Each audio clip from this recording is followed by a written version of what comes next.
Esashimwe tugiye kusangirira ijambo ry'Imana rifite umutwe uvuga ngo kwera imbuto. Kwera imbuto zikwiriye umukristo nyakuri.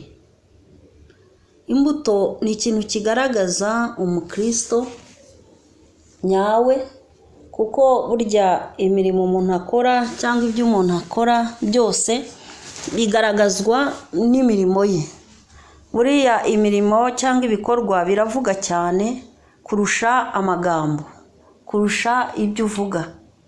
Imyitwarire yawe cyangwa imyifatire yawe ikugaragaza uwo uri we. Umuntu abasha kukureba akamenya niba ukijijwe cyangwa se udakijijwe.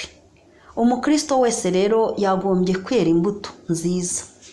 Duharanire kwera imbuto nziza.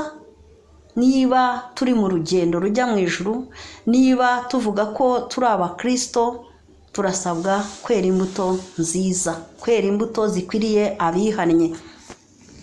Nicyo kigaragaza umukristo. Ariko niba ibikorwa ukora bidatunganye, bidashimwa n'abantu, Imana ikubona ikakubonaho umugayo, ndetse n'abantu bana nabo bakakubonaho umugayo, ntuzirate cyangwa ngo uvuge kuri umukristo. Ubukristo bwawe buba buhinyuwe. Ariko igihe umuntu yera imbuto zo gukiranuka, agakora imirimo myiza, akabana neza n'abo abana nabo, agagenda uko bikwiye umukristo, akavuga amagambo akwiriye umuntu wakijijwe. Hari amagambo umukristo atagomba kuvuga. Hari amagambo adakwiye guturuka mu kanwa k'umukristo, amagambo y'urukozasoni. Ayo ntabwo aba akwiye guca mu kanwa k'umukristo. Ariko amagambo meza aremesha abantu, amagambo asubiza intege mu bugingo bw'abantu, amagambo akebura abantu, agira inama abantu, amagambo meza asubiza ibyiringiro mu bantu, ayo niyo aba akwiye gusohoka mu kanwa k'umukristo. Wageraho umuntu yihebye ukamukomeza, wageraho umuntu yatakaje ibyiringiro ukamwongeramo ibyiringiro, ukamubwira ko bishoboka ko ikibazo runaka yaba afite Imana ishoboye kugimukemurira. Ukamubwira amagambo amukomeza, amuremesha, ukamubwira uti reka kwiheba, nubwo uyu munsi ubona bitameze neza, ariko ejo bizagenda neza. Ayo niyo magambo aba akwiye guturuka mu kanwa k'umukristo. Ariko hari abakristo usanga ahubwo yasanga umuntu aganya akaganyana nawe. Burya izo mbuto ntabwo arizo zikwiye kukuranga. Uba ukwiye kurangwa n'imbuto kuko zigaragaza ko wizeye Imana, zigaragaza ibyiringiro byawe muri Kristo, zikomeza, mbese ugakomeza abantu, ukaba umuntu ukomeza abandi, ukaba umuntu ukebura. Wasanga umuntu akora ibidatunganye ukamubwira uti mwene data, ntabwo iyo nzira urimo ariyo. Uko niko umukristo akwiye kumera. Tugiye kureba rero ijambo ry'Imana riri muri Matayo ibice 3, twumve icyo ritubwira ku bijyanye no kwera imbuto. Matayo ibice 3, turasoma umurongo wa 8. Haravuga ngo nuko mwera imbuto zikwiriye abihannye. Ijambo ry'Imana ridutegeka kwera imbuto zikwiriye abihannye. Kwera imbuto zikwiriye abihannye. Umuntu iyo yihannye imirimo mibi, umuntu akihana ingeso mbi, birakwiye kugendana imirimo myiza cyangwa ingeso nziza, akaba arizo zikuranga. Bya bibi wagenderagamo utaramenya ukuri, utarabatuka ngo uve mu byaha, ukabivunjamo ibyiza. Niba warahindutse, ugahinduka rwose mu mico no mu myifatire, ingeso zawe zikakugaragaza. Izo nizo mbuto zawe. Niyo mpamvu yakomeje avuga ngo muzabamenyera ku mbuto bera. N'ubundi iyo tugiye muri Matayo, aho ngaho muri icyo gice, ibice 7 muri Matayo, ibice 7 Matayo, reka tuhasome kumve icyo ijambo ry'Imana ritubwira.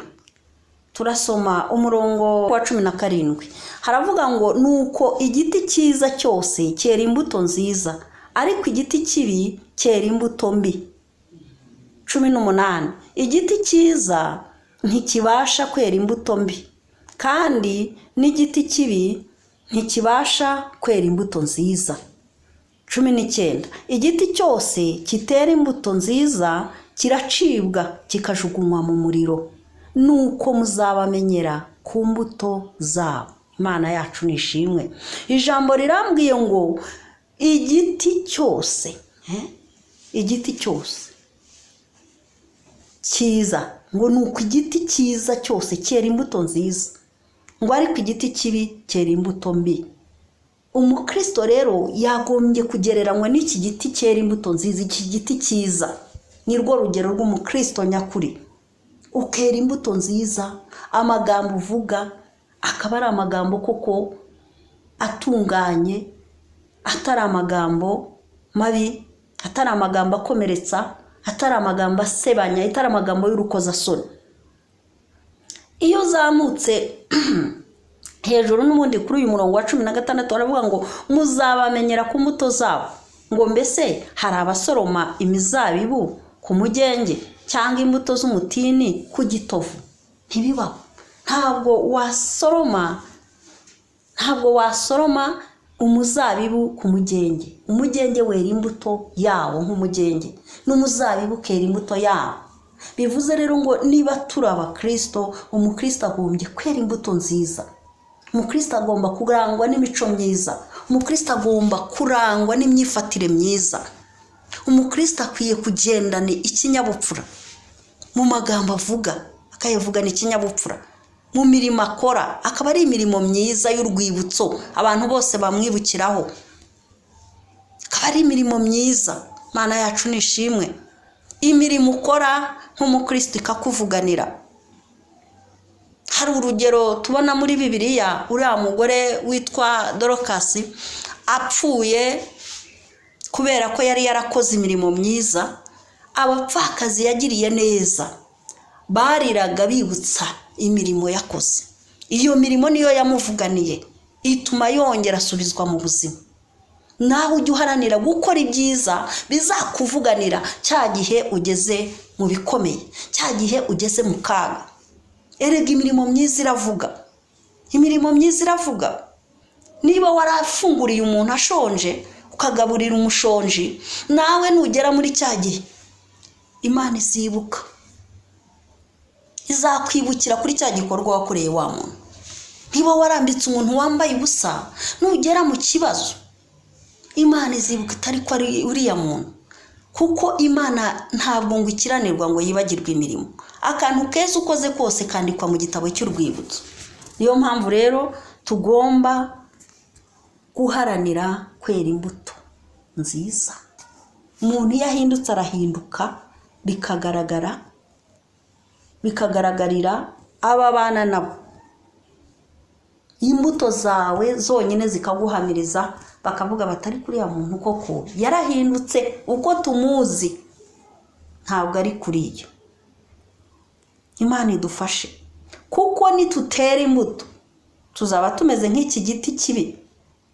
Ngo igiti cyose kitera imbuto nziza kiracibwa kikajugunywa mu muriro. Igiti kitera imbuto, no kuvuga niba uri umukristo ukaba utera imbuto, wirindirije umunsi w'urubanza uzabibazwa. Imana idufashe dutegure ejo hazaza hacu. Imana idufashe dutegure iherezo ryacu ryiza. Witeganyiriza imirimo izakuvuganira imbere y'Imana. Niba umurimo wose ngo uzazanwa mu rubanza imbere y'Imana, iwucira urubanza ibyo dukora byose. Biradukwiye rero ko twaharanira gukora imirimo myiza izatuvuganira, imirimo myiza izaduhesha ijuru duharanira kuzajyamo. Nawe utarahinduka ngo umenye agakiza, fata ingamba uve mu mirimo mibi, ufata icyemezo cyo guhindukirira Imana. Nawe ujye mu mubare w'abakijijwe, nawe ugerageze gukora ibitunganye, nawe uhinduke. Birashoboka. Nawe wakizwa ukava muri ubwo businzi, nawe wakizwa ukareka ubwo busambanyi, nawe wakizwa ukareka ubwo bujura. Imana yicaye ku ntebe y'imbabazi. Kristo Yesu yicaye ku ntebe y'imbabazi kugira ngo akwakire wowe witeguye guhindura, ugahinduka mu mikorere yawe, ugahinduka mu ngeso zawe, ugahinduka mu myifatire yawe. Agakiza karagutegereje. Uyu munsi wowe wumva ubu butumwa, nufata ingamba zo guhindukira ukareka ibibi wagenderagamo, ukavuga uti nanjye ngiye kuba mu mubare w'abantu bera imbuto nziza, aho uraba ufashe icyemezo cyiza kizima, aho uraba witeganirije iherezo ryiza. Imana ibigufashemo. Ntiwumve ijambo ry'Imana ntukarisuzugure, ntukaritesha agaciro, ahubwo ujye utega amatwi wumve icyo rigukeburaho, wumve icyo rikwigisha, ugerageze kurishyira mu bikorwa. Ubwo nibwo ijambo rizakugirira akamaro, rikabasha kuguhindura. Duhindurwa n'ijambo. Ijambo ry'Imana n'indererwamo twireberamo, tukamenya uko duhagaze. Ukamenya uti iri jambo icyo rivuga sinkikora, ukihindukiza, ugahindukira, ugafata ingamba zo guhindukira, ugakora icyo ijambo rikubwira. Cyangwa warisoma ukamenya uti ibi by'ijambo ry'Imana rimbwira niko mbikora, ugashima Imana. Imana ushimwe ko ndi mu nzira yawe. Aho ufite intege nke, aho utsindwa, ugasaba Imana kugira ngo ikwambike imbaraga, kugira ngo tubashishwe kwera imbuto nziza. Rero tubishobozwa nuko kwicometse muri Kristo Yesu, twagumye muri Yesu, twinjiye muri Yesu, tukamugumamo, tukamuha ikaze mu buzima bwacu, akagendana natwe, tukagendana nawe. Niwe udushoboza kwera izi mbuto nziza. Muri Yohana ibice 15, reka tuhajye. Turahera ku murongo wa mbere. Haratubwira ngo ndi umuzabibu w'ukuri, kandi data ni nyirawo uwuhingira. Ishami ryose ryo muri jye ritera imbuto arikuraho, iryera imbuto ryose aryanganyaho amahage yaryo ngo rirusheho kwera imbuto. None mumaze kwezwa n'ijambo nababwiye, mugume muri jye nanjye ngume muri mwe. Nk'uko ishami ritabasha kwera imbuto ubwaryo ritagumye mu muzabibu, niko namwe mutabibasha nimutaguma muri jye. Haleluya. Tugume muri we. Ngubwo twamaze kwezwa n'ijambo ry'Imana, ngo tugume muri we. Wowe wakiriye ubutumwa bwiza, wowe wumvise ijambo ry'Imana ukizezwa naryo, ugafata icyemezo cyo guhinduka umukristo, ugafata icyemezo cyo guhinduka mu mico yawe no mu myifatire, ukaba umukristo, ukemera kuyoboka Kristo, ubuzima bwawe ukabuha Kristo, ukavuga uti Kristo niwe uzajya unyobora, nzajya nkora iby'Imana ishaka. Wiyeguriye Imana, urasabwa kuguma muri we kugira ngo bashishwe kwera za mbuto, bashishwe gukora ya mirimo myiza. Guma muri we, womatane nawe, womatana na Kristo Yesu. Ngo mugume muri jye, niko umurongo wa 4 hatubwiye. Ngo mugume muri jye nanjye ngume muri mwe. Ngo nk'uko ishami ritabasha kwera imbuto ubwaryo ritagumye mu muzabibu, niko namwe mutabibasha nimutaguma muri jye.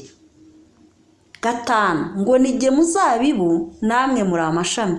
Uguma muri jye nanjye nkaguma muri we, uwo ni we wera imbuto nyinshi, kuko ari ntacyo mubasha gukora mutamfite. Imana yacu nishimwe.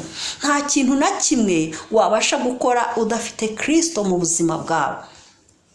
Nta kintu na kimwe wowe wakwibashisha ubwawe utabashishijwe n'Imana. Niyo mpamvu bidusaba kuguma muri Kristo kugira ngo adushoboze, kuguma muri Kristo kugira ngo atuyobore mu bitunganye. Umwuka we atwigishe gukora ibishimwa nawe. Umwuka w'Imana atubere umufasha mu rugendo, adushoboze gukora iby'Imana ishaka.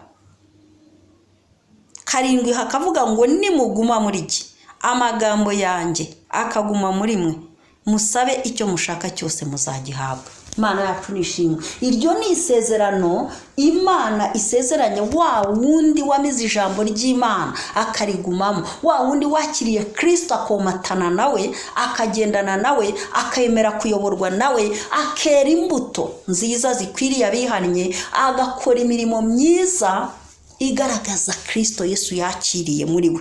Haranira kunezeza Imana, haranira kwera imbuto nziza zikwiriye abihannye. Nubigenza utyo nta kintu uzabura. Mu bwami bwa Data hari byose. Niwera imbuto nziza, nukora imirimo myiza, nukora ibikorwa byiza, bya bindi bivuga by'abantu bareba, ya mirimo igaragara abantu bakayibona, ya neza yawe imenywe na bose. Niko ijambo ry'Imana rimbwira ngo ineza yanyu imenywe n'abantu bose. Ineza yawe nimenywa n'abantu bose, burya ku Mana noneho ho biba byatumbagiye byageze kure. Iyo ugeze kuri iyo level nta kintu wabura n'Imana. Imana ibidushobozemo. Turi mu ntangiriro z'uyu mwaka w'ibihumbi 2023. Reka twihe ingamba yo kugira ngo duhinduke rwose. Niba imyaka twaherereje inyuma twaragendaga tubivanga tutabasha kwera imbuto uko bikwiye, ariko uyu munsi wiyemeze nanjye niyemeze. Tumaramarize kugira ngo tugume muri Kristo, tumaramarize komatana na Kristo, tumaramarize gukora imirimo myiza ituvuganira imbere y'Imana. Iyi mirimo myiza irakuvuganira utavuze. Haleluya. Irakuvuganira utavuze. Ibi mbifitemo ubuhamya n'ibintu byinshi Imana igenda inkorera ntavuze, iyo nabashije kugendana nayo neza, nkabikora uko bikwiye. Imana idushoboze kubaho muri ubwo buzima bwo gukora imirimo myiza, mu buzima bwejejwe. Nitubaho mu buzima bwejejwe, tukabaho mu buzima bwo gukora ibishimwa n'Imana, nta kintu Imana itazadukorera. Uwiteka Imana abinshoboze nawe abigushoboze. Icyo ni Imana idushakaho muri uyu mwaka. Wiha ingamba zo kuvuga ngo ngiye guhinduka koko. Buri muntu wese nandeba abone ko nahindutse. Ngiye guhinduka, ngende uko bikwiye, umukristo nyakuri. Ngiye guhinduka koko, ngaragare nk'umuntu wihaniye kureka. Ngiye kugerageza gukora ibyiza. No mu ntege nke zawe usaba Imana kugira ngo iguhe imbaraga, kuko twebwe mu ntege zacu nk'abantu ntabwo twabyishoboza. Nawe Kristo niwe uguha imbaraga. Kristo niwe mbaraga z'abamwizera. Abamwizera by'ukuri arabashoboza.